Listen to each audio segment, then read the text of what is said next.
But first, let's talk about what's hot now.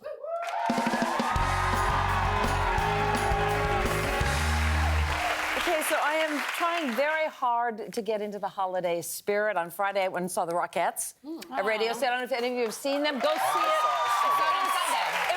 You saw it Sunday? I saw it Sunday with my daughter. I've been to almost every one since I was pregnant with Ben, and he's now 26, and it was the best one ever. Amazing. The best one ever. You have got to go. It is so great. And I'm, and I'm looking at the tree, and I'm starting my shopping and all that, but there is this cloud, this cloud over all of us of fear and worry, and we cannot shake it. On Saturday, the New York Times published its first front-page editorial since 1920. Since 1920. Calling for gun control. That's how concerned the editorial board there is about what's going on in this country. And then last night, President Obama delivered a very rare speech from the Oval Office. I think he's only done it, this is the third time in almost 8 years that he's delivered a speech from the Oval Office, because that shows that he's very serious about what he's talking about. And it was meant to calm the nation, to say, you know what, we're on top of this. He calls it ISIL, ISIS, whatever you want to call it. We will defeat them. And he also called for more gun control. But I don't know if I felt calmer after that. I'm not sure he said anything that I hadn't heard. Did you all watch? What was your reaction? Well, I thought, hearing Obama, unfortunately, I thought it was just a little too late. Yeah. A little too late to have this conversation. He should have done back when Paris happened. He should have approached and addressed the nation, because we were afraid back then. I just think he should have come out earlier and helped calm our fears. I think it's a little too late, unfortunately, and he really didn't say anything. No action was taken. He didn't really say anything, but the administration said afterward that wasn't the point of that speech. Right. It was meant to put stuff in perspective. Well, it's such a divide anyway, because you want the president to come out, you want him to do all these things, but we're not even together as a country on where we stand. We're clearly divided. I mean, absolutely. You have people who want gun control. You have people who are outraged. People want gun control. The reality is, it's all based on fear. A lot of people feel like the government is getting too involved with them, and they want to have their guns, and the government wants to take guns away from them, and they're not really looking at the real perspective that guns are killing. Whether you think guns are killing or not, or people kill, people are dying, and we need to do something about it. I did appreciate about that editorial, though, and I don't think anyone has said this, it's called certain guns weapons. They are weapons. Right. Semi-automatic guns are weapons. And the minute you call it a weapon, it sort of says, oh, my God, step back. The military should have weapons. People shouldn't have weapons. Yeah, I mean, it's just common. And they're marketed as that as well. They're marketed as that. And I think of it as, it's just, it's common sense gun reform. I mean, to me, the line in that article that spoke the most to me was, no right is unlimited and immune from reasonable regulation. And I think that's what we all want. It's easier to buy a gun than it is to buy Sudafed at a CVS. But why is that okay in our country? Why? I don't want to live in a country like that. But what's so interesting is the more we talk about gun control, the more gun sales skyrocket. Because they're off the people charts are right scared. now. They fear. Everyone's fearing their lives, so they go and buy these guns. I applaud New York Times for doing this editorial. I don't agree with everything they said, but I'm glad that they said what they did, because you need to take the good from this article and see, okay, what can we work with here? Then you look at the other side, see what they're saying. We've lost compromise in this country. Yeah. And America was so good at getting things done by compromise, but we don't do that anymore. And I blame that on gerrymandering, and if you don't know what gerrymandering is, go Google it, because I didn't know what it was a few years ago either. But I'm telling you, it's where we divide these districts into all liberal or all conservative, so no politician can get anything done because they have to dig their heels in one way or the other. So there's no compromise anywhere. But Meredith, the interesting point that I think Obama makes, and that we need to continue to say, is that ISIS does not represent Islam. And this is not a war on religion. This is a war on radical ideology, which is a difference. Well, ISIS wants it to be a war on religion. But we have to remember, as people, this is not all Muslims are bad. Not all Islamists are bad. We need to also start calling everything terrorism when it's terrorism. Not just that. When we got people here doing stuff that's terrorizing Americans, they're also terrorists. Yeah, what happened with just calling everything terrorism? Like, it is terrorism. Well, you brought up an interesting point. You said that the government has a very specific definition. That's my understanding. I'm not sure. Yeah. But I think it's also been used by politicians hide behind the word, well, we're not sure of the definition, rather than I think what Yamanika is saying, when you kill, you kill. Right. There's no way around it. It's a domestic act of terrorism. That's what happened in Sandy Hook. That's what happened in Charleston. That's domestic terrorism in Colorado, Did you remember the Daily News last week? They ran a front page. The front page, it said, God isn't fixing this. And they went after the Republicans. There it is. after what happened in California, the Republicans, almost to a T, they all tweeted out, you know, we're so sorry, our thoughts and prayers are with you at this time. And the point that the newspaper was making was, yeah, you say that, but then you do nothing in terms of gun control. Well, they had a terrible backlash from the NRA, advocates for the NRA. So this is the cover of the Daily News today.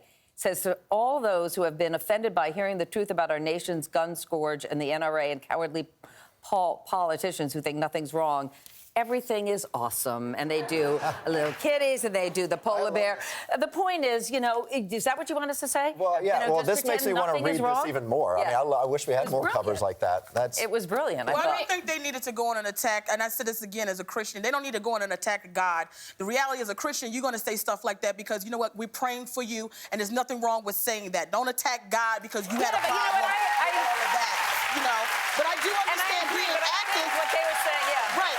Be active, be proactive, but don't stop my prayers. I didn't like that they did that. It was a little too much for me. But I think they're just trying to make a point. That was I think the point. they're asking for both. They're saying, continue to find your faith, use faith to get you through this, but let's take action. But You're also missing speak action. People have to take action also. You want God to do everything? You take responsibility and do something yourself. I think that was the message. But it's funny that they want to try to take, you know, Muslims' rights away as much as possible, except if they want to buy a gun. Then all of a sudden, Muslims can have as many guns as you want, but have we also don't bring them into the country. Yeah, have we become desensitized? Did you hear about this, that there's a market for a blanket for children? It's a bulletproof blanket made specifically for small children to protect them if there is a gunman in their school. This is what we have come to. It's called the Bodyguard blanket. 5/16 of an inch of bulletproof pad. It comes in different sizes. Now, where do they I store would these buy this. pads? Well, I don't care where you store it. As a parent, I would buy anything to protect my child, whether they used it or not. But are we saying that it's going to happen? But I don't think. But wait a second. It's not. I would buy that. It doesn't mean that I've given up on taking action. It doesn't mean that I'm not going to continue my fight against guns. If I can just add one more layer in my kid's school or something that says, hey, if you need to use this in a time of need, or if you run and grab it, they might not grab it. Right. But I love added protection. Do it for your kids? First of all, because first, if the child's not even completely sealed, you can shoot underneath that thing. It's not sealed. Well, like, and honestly, they wouldn't be in the hallway either. That's a tornado drill right there. No one's gonna, you know. But the thing is, for me, like I said, in urban schools, they have no problem putting metal detectors in. You need to put the metal detectors out here in these suburban schools as well, because that's where the stuff is happening. I would love that too. Put it out there. But I would love that too. I would say another line of protection. Exactly. But many schools can't afford that, unfortunately. But then make it affordable. School districts can find a way. They can put it in an urban school. They can put it in a suburban school where this stuff is mostly happening. But it's a sad state of affairs when this is going on. That's what it is. Exactly. That we can't send our kids to school without worrying about a gun. Exactly. That's the point. No.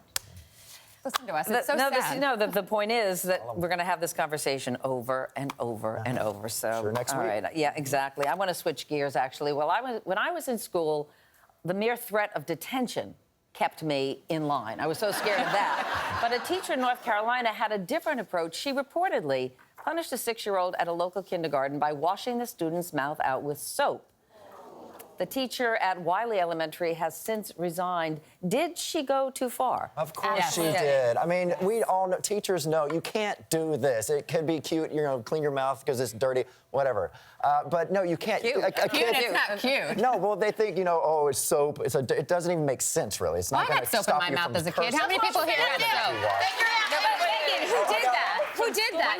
100%. My mom did that. I don't agree with this. No, but You can't do this. I had it done in school with teachers who did that. And first of all, these kids nowadays, they raising them to be wimps, okay? We had soap and all kinds of stuff. Spankers, paddling. Okay, but what about the one? You ever been sassed by a 6-year-old? Talking sassy. But what about the one kid who's allergic to soap and then they have to go to the hospital? I mean, it just... You don't need to talk trash then if you're allergic to soap. Sorry, there's no way. Exactly. There's a better way to resolve the conflict than pouring soap in a child's mouth. That is not okay. He's not a washing machine, but she put a little thing down there. I got liquid soap, and I had to swallow that puppy because of my mother, because I cussed at age like 12. So that taught me never to do anything ever again. Well, you know what's interesting, though? On Facebook, a lot of the parents are on her side. Yes. They said we never had issues and disrespect back when I was growing up. My mama smacked me in the mouth. Okay. You wish you could have got a bar of soap over there to smack. There's other ways There's of other ways. That is a punishing. slippery I know, this is Put a slope. little mask over their mouth that says pusher or something. She did the Like a wrong little thing. mask. She resigned. All right. Get ready, you guys. You know those houses with over-the-top Christmas lights? Well, check this one out. It's a single-family home in Washington State. It features over 175,000 lights. The homeowner obviously is a huge Seahawks fan, and the Football Fanatics Synchronized Lights show has the community complaining about noise and traffic. So they're trying to figure out a way to tone it down a little bit. But I love that do stuff. too. This is what my house is going to look like in 5 years. I grew up in a Yes. neighborhood with a house just like that. And it was my favorite part of the year because they would ask us to come over and help light the house. And then they would throw a block party for everyone on the street to do the big first unveiling Okay, of the I'm going lights. to say It was here. so much fun. Liliana, Yeah. let's say you have a house and that's across the street from your house and you hear that until I'm 11 o'clock at he's- night. he's done at 9 I would p.m. be He's so done at- No, they don't do that. He There's- only plays he it has once rules. a night. Yeah. Yeah, he stops it at 9 Somebody's p.m. definitely going to rob you. You basically put a sign to your house. Come rob